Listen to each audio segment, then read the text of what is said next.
नमस्कार। रूबरू प्रोग्राम में आपका स्वागत है। मैं हूं सुशील भारती और आप देख रहे हैं अपना ये खास प्रोग्राम। जी हाँ, हर बार की तरह एक बार फिर हमारे स्टूडियो में मौजूद हैं डॉक्टर कुमार प्रशांत मानव, जो कि बहुत ही शानदार ऑथर हैं। उनकी कई सारी किताबें आई हैं, जिनमें की बहुत ही महत्वपूर्ण किताब है ऑफ लाइफ, अंधकार से प्रकाश की ओर एक यात्रा। और ये सभी जो किताबें हैं उनकी अमेज़न पर भी उपलब्ध हैं। और अभी उनकी हाल ही में एक बहुत शानदार किताब आई है, बिल्डिंग अ बेटर फ्यूचर। काफ़ी कुछ लिखते रहते हैं, बहुत सारे मुद्दों पर वो विचार करते रहते हैं और आज हमारे स्टूडियो में एक बार फिर मौजूद हैं। आइए सबसे पहले स्वागत करते हैं डॉक्टर कुमार प्रशांत मानव का। डॉक्टर साहब, बहुत बहुत स्वागत है आपका। जी डॉक्टर साहब, आज एक बहुत ही महत्वपूर्ण मुद्दा है कि लोग मतलब अमीरी की बातें करते हैं, धनवान होने की बातें करते हैं, पैसे की बातें करते हैं और विकास की बात करते हैं, काफ़ी कुछ चर्चा में रहता है। लेकिन लोग बात जो है वो गरीबी की बात नहीं करते, पॉवर्टी की बात नहीं करते और ना ही पॉवर्टी के जो कारण है, गरीबी के कारण है, उनमें जाना चाहते हैं, बचते हैं। तो मैं सबसे पहले तो आपसे ये जानना चाहता हूँ कि ये जो गरीबी का जो कॉन्सेप्ट है, पॉवर्टी का जो कॉन्सेप्ट है, कि जो लोग विवश हैं और ऐसा नहीं कि उनके हालात नहीं बदलते, मतलब वो सालों साल उसी हालात के अंदर ही है, उसी हालात में पड़े रहना चाहते हैं। आपको क्या लगता है, क्योंकि आपने पूरी दुनिया देखी है, आपको क्या लगता है कि क्या कारण है? बहुत बढ़िया कहा आपने, क्योंकि मैं तो पूरा वर्ल्ड ऑलमोस्ट घूम चुका हूँ और मैंने हर जगह देखा है। लेकिन सबसे ज्यादा अगर मुझे कुछ डिफरेंस लगा तो इंडिया में लगा कि इसमें रिचनेस और पुअरनेस बहुत ज्यादा लंबी खाई है, बहुत बड़ी खाई, डिस्पैरिटी बहुत डिस्पैरिटी है और ये खाई बढ़ती जा रही है। बड़े अफसोस की बात है। तो ठीक है, हमारा कंट्री डेवलप हो रहा है, मोदी जी ने बहुत अच्छे स्कीम चला रखी है, जिसकी वजह से आज विश्व में भी भारत देश का नाम हो गया, जीडीपी में चौथे नंबर पर चढ़ के आ गया। लेकिन जो अंदर खाने की जो हालत है ना, जो इस तरह जो पॉवर्टी वाली बात आपने कहीं ना उठाई है, ये मुद्दा वाकई में बहुत ज्यादा विचार सोच रहा है। इसके कई फैक्टर्स हैं, बहुत इंपॉर्टेंट है। सबसे इंपॉर्टेंट फैक्टर जो है वो है पॉपुलेशन। एक परिवार में अगर 4 बच्चे, 4 पेरेंट होंगे तो बच्चे माँ और बाप, तो 4 व्यक्तियों का परिवार होगा तो कितने स्कूल से बच्चे, उसी में अगर 40 बच्चे परिवार वही है, मकान भी वही है, सब कुछ वही है, तो आप बताइए किस तरह से। तो संसाधनों का बंटवारा हो गया, तो उसमें क्या है कि दिक्कत क्या होगी कि कमाने वाले तो फिर भी कुछ लोग होंगे, बाकी सब खाने वाले होंगे, कैसे देंगे। तो आज भारतवर्ष की समस्या सबसे बड़ी जनसंख्या। आप ये देखिए कि अभी चाइना की जनसंख्या पॉपुलेशन इंडिया से ज्यादा उसकी, और अब इंडिया टॉप पे हो गया चाइना को छा। अब तो पूरी दुनिया में सबसे ज्यादा 1 अरब 46 करोड़ इंडिया की पॉपुलेशन है, चाइना की पॉपुलेशन है 1 अरब 42 करोड़। चाइना को भी पछाड़ दिया है। चाइना, उसके बाद नंबर आता है इंडोनेशिया का, फिर नंबर आता है पाकिस्तान का। लेकिन ये तो बहुत पीछे है, ये तो अरब की तो बात ही छोड़ दीजिए, तो करोड़ों में। और जो हमारे यूरोपियन कंट्रीज है उनमें सबसे ज्यादा पॉपुलेशन है अमेरिका की, लेकिन उसकी भी बहुत कम है, उसकी 36 करोड़ है। कहाँ 36 करोड़ और कहाँ 1 लाख, और कहाँ 1 लाख 1 अरब 46 करोड़। बताइए, आपके साधन वही है, मीन्स वही है, उतनी लैंड है, ठीक है, आप कितनी भी प्रोग्रेस कर लो, लेकिन इतना तो नहीं हो सकता। तो सबसे बड़ा अब समझिए कि हमारे पॉपुलेशन कंट्रोल क्यों नहीं हो पाती। आजकल मैं देख रहा हूँ जो पढ़े लिखे लोग, उनके यहाँ तो पॉपुलेशन ग्रोथ नहीं होती। एक माँ बाप के जाए एक बच्चा 2 बच्चे, तो वो तो पॉपुलेशन ग्रोथ का कारण नहीं है। लेकिन जो हमारे लिटरेसी है, लिटरेसी बहुत है हमारे यहाँ साक्षरता अगर देखी जाए वर्ल्ड में तो बहुत ही जाती है। तो हमारे जो लिटरेसी है, जो पढ़े लिखे लोग नहीं है या जो कुछ अपने कास्ट को ऊपर ले जाने बिलीव करते हैं, वो जनसंख्या बढ़ाएगा, कोई लगाम नहीं है। हमारे देश में कोई ऐसा कानून नहीं है जो इनका लगाम दे सके। अच्छा, कुछ अंधविश्वास रूढ़ी बाध्यता भी काम करती है कैसे? नहीं, अंधविश्वास थोड़ी बात है, वही होगी कि हमें अपने धर्म को ऊपर उठाना है, हमें अपने झंडों को बुलंद करना है, जितने ज्यादा लोग होंगे उतना ही ज्यादा हमारा धर्म बढ़ेगा। ये सब सोच गलत है। धर्म तो पहली बात है, कोई धर्म मानता नहीं, कोई जाति पाति नहीं मानता, धर्म है केवल इंसानियत। इंसानियत का तकाजा ये है कि हम उस देश को अगर हमें डेवलप करना है जहाँ पर, तो उसको डेवलप करने में हमें जनसंख्या कंट्रोल की सहायता देनी पड़ेगी। और अगर हम नहीं देते तो गवर्नमेंट को कोई ऐसा परिमाण नियोजन लगाना पड़ेगा जिसकी वजह से ही जनसंख्या कंट्रोल, लेकिन वो भी नहीं हो पाती क्योंकि हमारे यहाँ एक देश से कानून नहीं है। अगर कॉमन सिविल कोड आ जाए तो एक देश से कानून होने पे अगर परिवार नियोजन लागू हो सबको बराबर समान हो जाती है। अब ये नहीं कि कुछ लोगों को हो जाए कुछ पे ना हो, क्यों ना हो, क्योंकि उनका अपना धर्म चलता है। तो वो एक सबसे बड़ी डिस्पैरिटी है, उसकी वजह से सबसे कोई भी ले आई है, मैं समझता हूँ मोदी से बढ़िया आज तक का बिल्कुल आया नहीं।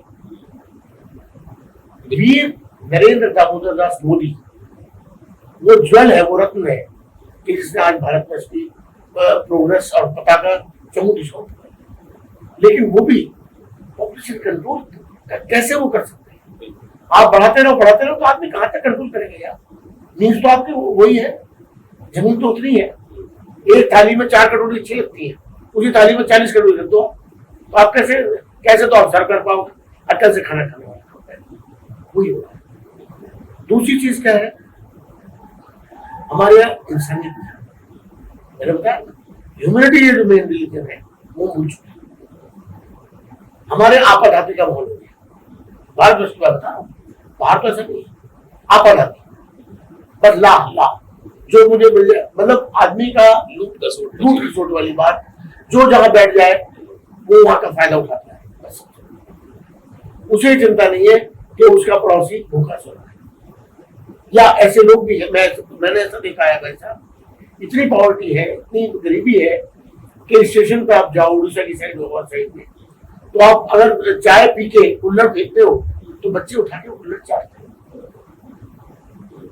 जो शादी या कोई फंक्शन का माहौल होता है, जो पतले फेंकी जाती है उन पतलों से वो खाने लगता है।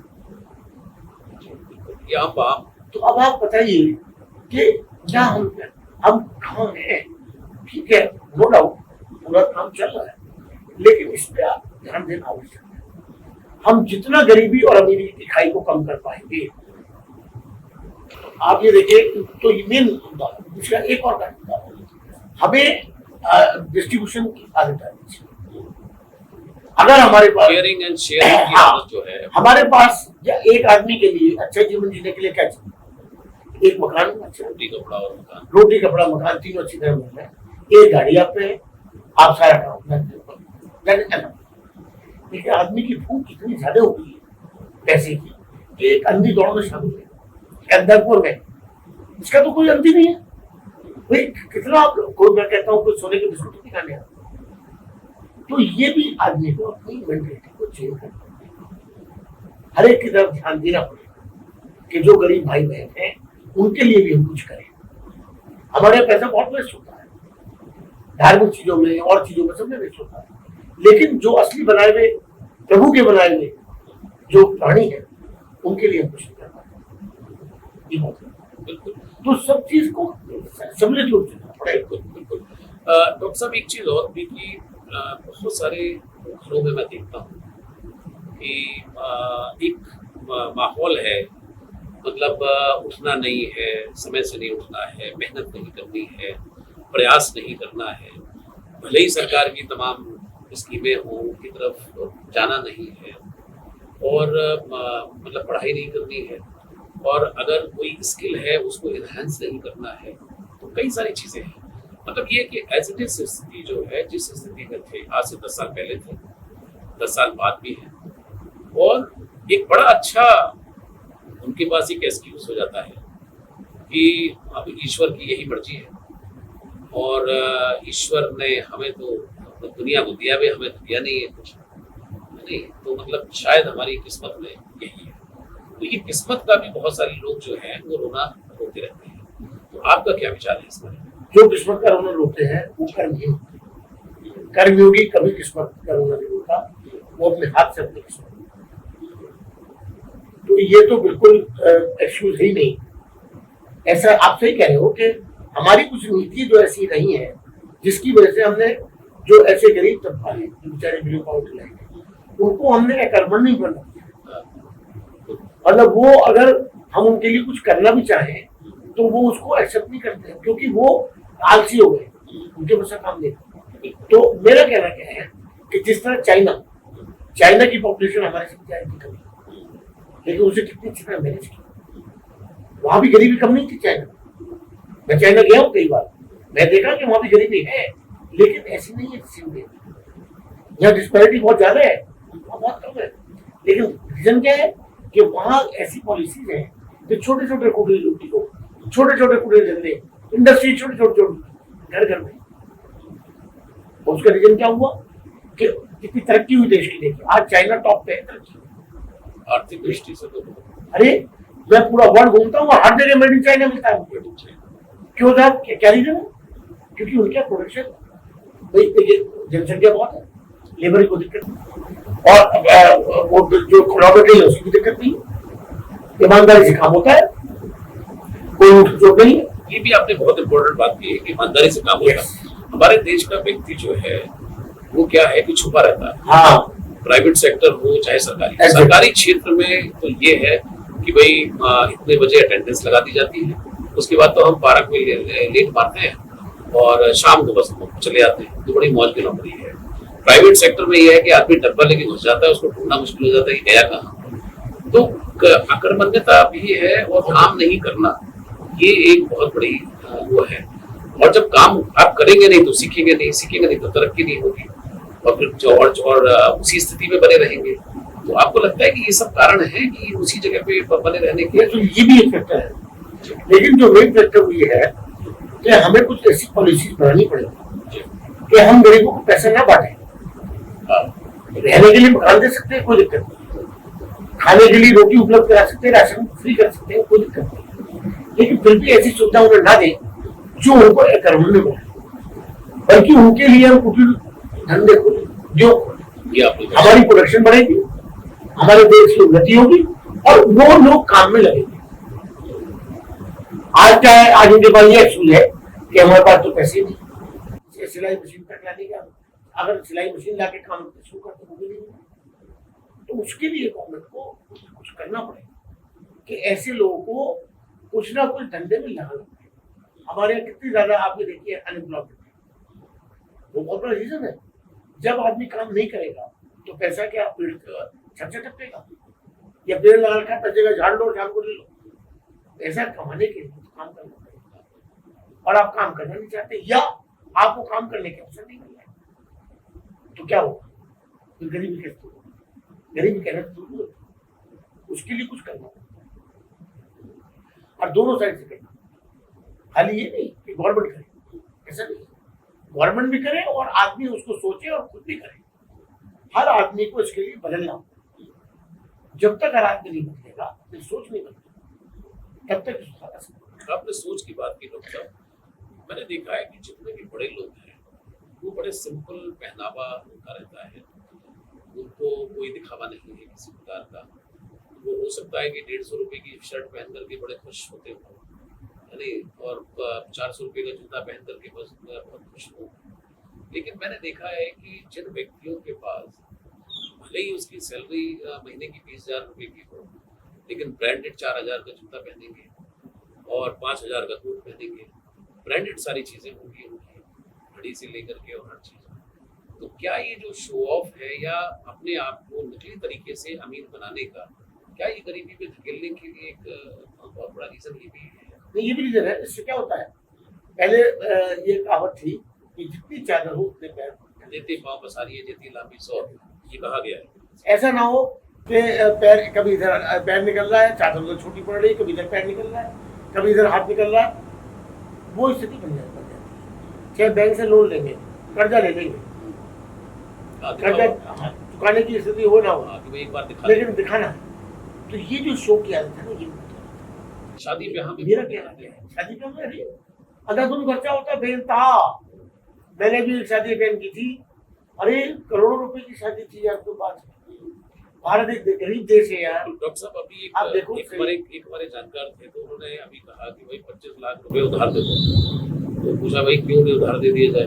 बोले यार बेटी की शादी करनी है। तो अगर आपके पास बेटी की शादी करने के लिए पैसे नहीं है तो आप 25 लाख रुपए क्यों मांग रहे हो? कह रहे हो जी उसको हम किसी 5 स्टार होटल में करना चाह रहे हैं।